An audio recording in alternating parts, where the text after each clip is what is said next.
Sesungguhnya yang halal itu jelas, yang haram itu juga jelas. Di antara yang halal yang haram itu ada banyak perkara yang syubhah. Ramai manusia yang tidak mengetahuinya.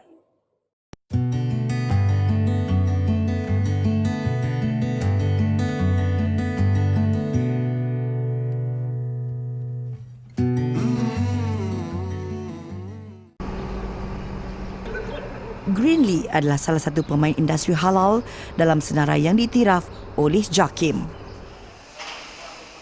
Mempunyai logik penyembelihan lembu yang berkapasiti tinggi dan menggunakan teknologi terkini. Secara purata, Greenlee mengekspor daging lembu sejumlah $6.7 bilion New Zealand setiap tahun. Malaysia adalah pasaran utama bagi Greenlee. Sekarang kami berada di stockyard dia panggil lah. Tempat lembu disimpan dulu sebelum distunning, sebelum disembelih. Dan ini juga lah merupakan syarat sebenarnya ni. Sesebuah rumah sembelihan abattoir ni kalau kata nak mendapat kelulusan daripada pihak kerajaan Malaysia, pihak DBS, pihak JAKIM juga, kita akan lihat bagaimana kaedah disimpan lembu ini. Termasuk kita lihat adanya shower. Mandi ya? Mandi. Shower ini bukan tujuan untuk kita mandi, tapi untuk lembu mandi lah. Lembu mandi lah. Lembu mandi untuk orang kata memberikan kebersihan. Apa sebab? Sebab nak bersihkan dia. Dan keduanya nak memberikan keterangan kepada lembu. Betul Ustaz? Pandai lah tu. Pandai, Alhamdulillah. Ustaz, macam tu juga kita manusia Ustaz. Kalau kita marah, kita kena mandi selalu banyak supaya kata memberikan ketenangan. Air itulah yang memberikan ketenangan kepada haiwan ini sebelum disembelih, sebab dia juga akan memberi kesan kepada kualiti daging tu. Kalau lembu yang tengah stres sebagainya akan memberi kesan dagingnya daging mungkin tu keras atau sebagainya lah. Kita tak tahu apa. Itulah kaedahnya. Kaedah Islam itu diterapkan dalam konsep sembelihan ini. Itulah yang patutnya. Jadi dalam hal ini lepas ini kita akan lihat bagaimana proses-proses yang seterusnya.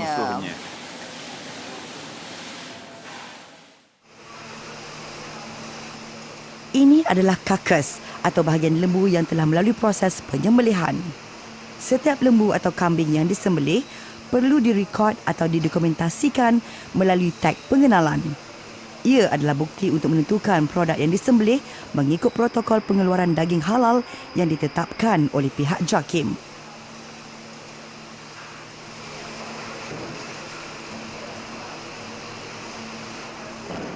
Setelah diperiksa dan diakui sah halal oleh pemeriksa dalaman, barulah karkas akan dilapah mengikut permintaan pasaran. Ruang lapah itu mestilah berada di tempat yang berasingan, selain daripada keadaan bersih sepanjang memproses karkas. Di samping itu, Jabatan Veterina Malaysia juga mensyaratkan ruang memproses karkas atau kerja-kerja melapah hanya boleh lakukan di kaldel ataupun meja yang berasingan bagi menghalang pencemaran silang. Manakala, kerja-kerja pemotongan yang dibenarkan pula adalah kepala, kaki dan ekor. Selain daripada audit halal yang dilakukan oleh pihak berautoriti Malaysia, iaitu FIANS, juga turut bertanggungjawab memantau dan memastikan protokol pengeluaran produk daging halal Malaysia MS 1500/2009 turut dipatuhi sepenuhnya oleh pemegang sijil halal daripada FIANS. Ini kerana 12% daripada hasil pengeluaran Greenlee dieksport ke Malaysia. Jumlahnya bertambah dari setahun ke setahun. Kerana itu, My Halal memilih Greenlee sebagai lokasi utama pemantauan kami di New Zealand. Tujuannya supaya pengguna di Malaysia dapat melihat sendiri bagaimana proses penyembelihan, melapah, pembungkusan dan penyimpanan daging lembu dilakukan di premis yang mempunyai sijil halal FIANS. Selain itu, kami juga menjelaskan mengenai tanggungjawab tenaga kerja halal dalam memastikan haiwan sembelihan yang dieksport ke negara kita benar-benar mengikut segala piawaian standard halal JAKIM. Kesimpulannya, Alhamdulillah, dan bolehlah My Halal ringkaskan dalam nota kepada kami mengenai pengeluaran daging lembu New Zealand adalah halal, berkualiti dan selamat untuk dimakan.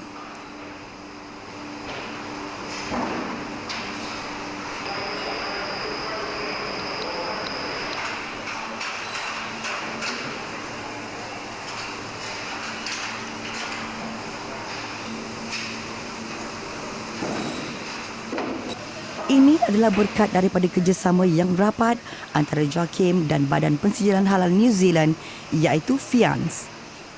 Setelah industri ternakan New Zealand mengalami kerugian yang besar, ekoran daripada pemberhentian ekspor produk daging lembu ke Malaysia pada tahun 2007 yang lalu. Belajar daripada kesilapan yang lepas, kini pemain industri ternakan halal New Zealand mula memahami dan menyedari bahawa hikmah yang tersembunyi daripada halalan toyaban itu bukan hanya kerana Islam, tetapi juga kebajikan haiwan dan kebaikannya daripada produk juga kesihatan. Sebab itu dikatakan mencari yang halal itu adalah satu kefarduan.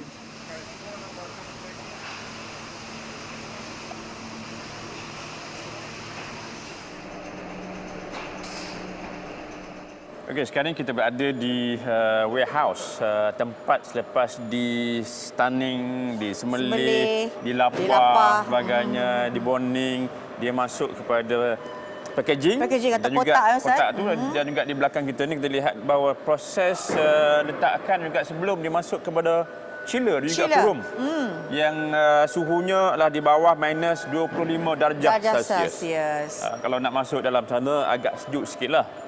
Selepas dalam sana juga dia akan simpan dan juga akan terus masuk ke transport lori dan juga akan dieksport ke Malaysia. Betul. Ini antara proses-proses yang dilakukan di rumah sembelihan ini, Yuni. Ya, betul.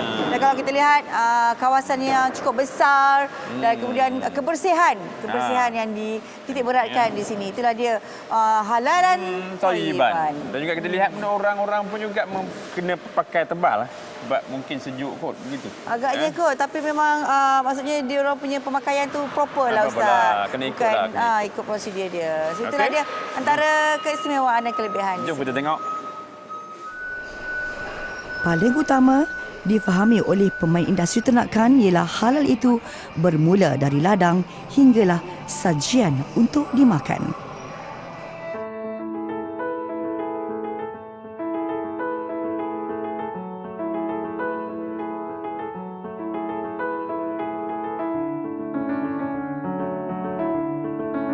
Selain daripada untuk pasaran ekspor, daging merah, baik lembu maupun kambing, turut dijual untuk memenuhi keperluan masyarakat Islam setempat.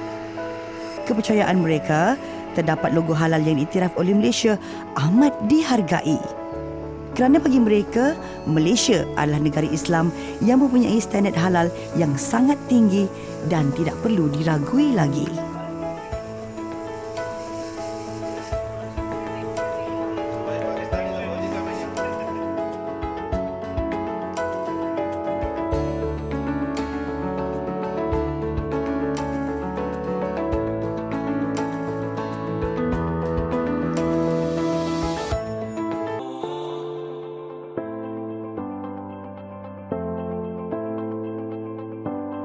Selain daripada lembu, kambing atau berbiri juga turut menguasai pasaran daging merah New Zealand. Untuk rekod, jumlah ternakan biri-biri bagi seluruh bumi Maori ini adalah sekitar 29.8 juta, iaitu berkali-kali ganda banyaknya daripada jumlah populasi New Zealand. Sekarang saya berada di pusat ternakan kambing biri-biri yang di belakang saya ini adalah bagaimana kaedah ternakan yang dilakukan di Auckland, New Zealand ini. Memberi makan kambing hanya menggunakan rumput ini saja. Dan juga itulah isu yang banyak diperkatakan tentang makanan yang diberikan kepada haiwan yang nak disembelih. Maka di sini jelas mereka hanya menggunakan rumput ini dan juga diternak secara luas rumput yang di sini. Maka itu jugalah antara isunya yang kita akan bincangkan. Dan selepas di sini akan dibawa kepada pusat sembelihan kambing pula. Maka di sana akan banyak kritikal lagi yang kita akan bincangkan. Maka oleh itu lihat isu yang berkenaan dengan makanan haiwan itu maka tak timbul lagi. Maka lihatlah kambing-kambing yang ada di sini, ya. Satu lagi faktor yang menyebabkan pembiakan biri-biri sesuai di sini, keadaan cuaca yang sesuai untuk pertumbuhan padang ragut yang tidak melebihi 10 darjah Celsius.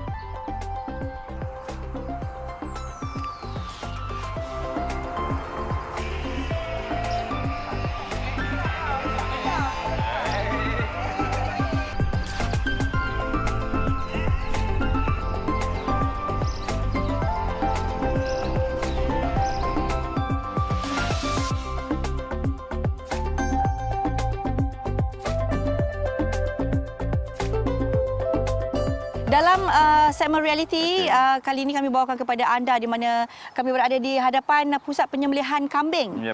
Dan sayangnya kami tak dapat memberi paparan yang sebenar kepada anda kerana mereka mempunyai orang kata rahsia teknologi, rahsia peralatan yang digunakan dan juga oleh kerana itu sebenarnya kita memang boleh masuk. Ya, boleh, juga tapi melihat proses dari awal sehingga ke akhirnya cuma tidak boleh nak direkam kan. Ya, betul. Dan kami sudah secara jujur ni saya dan juga Ustaz Amri berada di dalam untuk melihat sendiri bagaimana proses penyembelihan itu berlaku. Bermula daripada stunning yang digunakan, itu stunning elektrik electrical stunning yang di atas kepala itu, termasuk jugalah dia akan sembelih oleh tukang sembelih yang telah diberikan kelulusan tauliah oleh pihak CB yang diiktiraf oleh pihak JKMD di sini.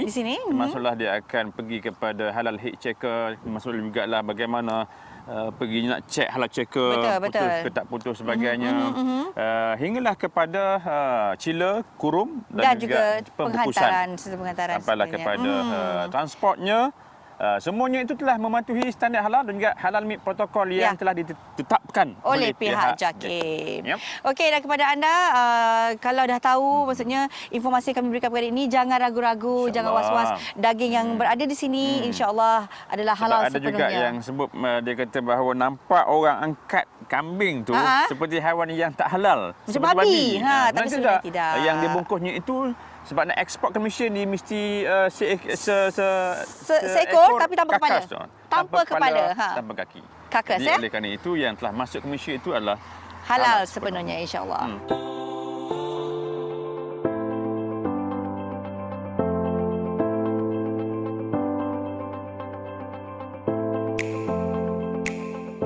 Daripada proses penyembelihan haiwan, rasanya tidak lengkap jika My Halal tidak melihat bagaimana sarung sosis diperbuat.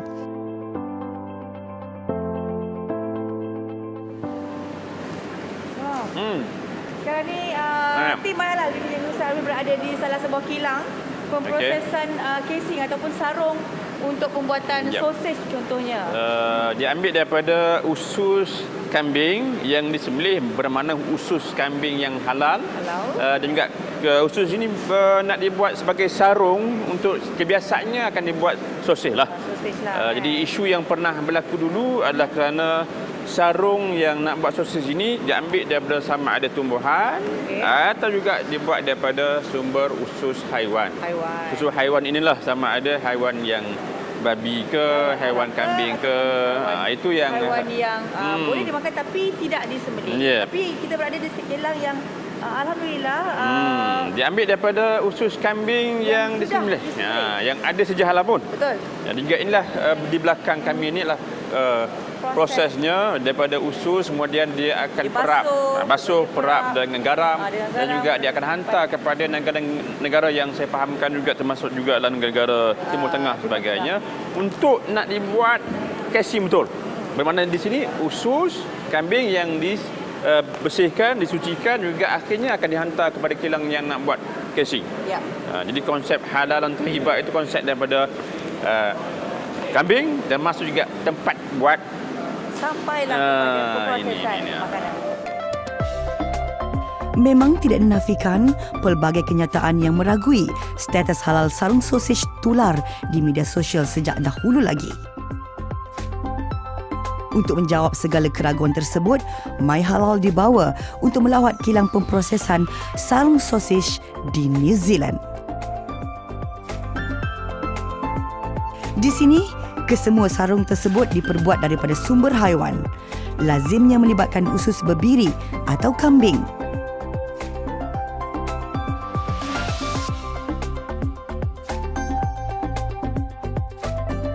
Usus-usus haiwan tersebut terlebih dahulu dibasuh secara berulang kali dengan menggunakan mesin khas. Melalui teknik basuhan dan bilasan yang diamalkan, segala kotoran yang terlekat pada usus tersebut dapat dihilangkan tanpa merosakkan bentuk asal khusus pada lapisan atas usus bebiri.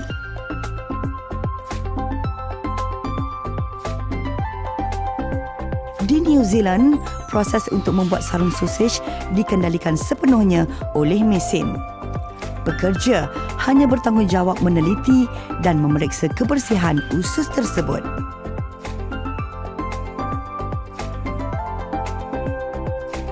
Dari sudut kebersihan, jaminan bersih dan selamat dimakan memang tidak diragui sama sekali.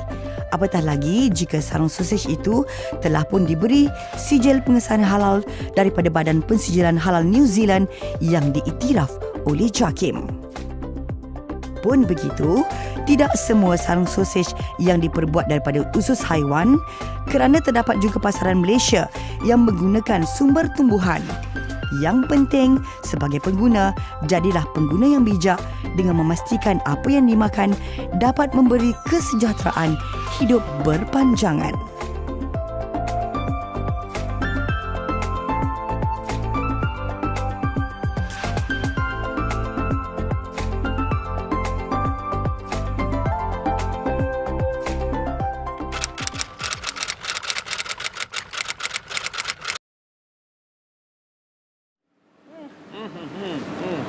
Dalam segmen Semak Sebelum Sebar hari ini, kami nak bawakan kepada anda di salah sebuah kilang pemprosesan casing ataupun sarung pembungkus. untuk nak dibuat sosis. Betul. Kalau kita yang makan sosis tu, kebiasaannya kita lihat bagaimana dia bentuk itu. Inilah antaranya yang dibuatlah casing, yang dibuat sarung. Boleh buat daripada sumbernya adalah usus kambing, juga boleh buat lembu dan usus juga babi. Jadi kalau kata ambil daripada usus kambing pun nak tahu juga sama ada ianya disembelih ataupun tidak. Jadi kalau kata tak disembelih, tetap hukumnya haram juga. So isu yang pernah berlaku sebelum ini yang ditularkan adalah sosis yang menggunakan sarung daripada usus yang tidak halal. Maknanya usus babi lah. Yang pernah ditularkan. Tapi sebenarnya yang telah diberikan sijil halal pun semuanya telah dikenal pasti kebanyakannya dibuat daripada artificial. Sarung yang dibuat daripada sumber tumbuhan. Nak memberitahu kepada penonton bahawa tidak semua sosis yang berada di pasaran diperbuat daripada usus haiwan. Ya, ada banyak. juga yang artificial daripada tumbuhan dan juga daripada haiwan yang sudah disembelih. Jadi itu juga kan, kalaulah kita lihat kan, yang paling penting sekali lihat kepada logo halal yang ada. Kalau logo halal daripada JAKIM ataupun yang diiktiraf oleh pihak JAKIM, InsyaAllah jangan ragu, jangan was-was. Dan Ustaz, kalau nak tahu lebih lanjut mengenai apa benda perkembangan ataupun nak memastikan bahawa halal tak halal, lihat kepada FB bahagian Hub Halal JAKIM. Di dalam FB tersebut semuanya telah dijelaskan secara detailnya. Apakah yang halal, apakah yang haram. So, jangan tularkan sebarang berita yang tidak benar.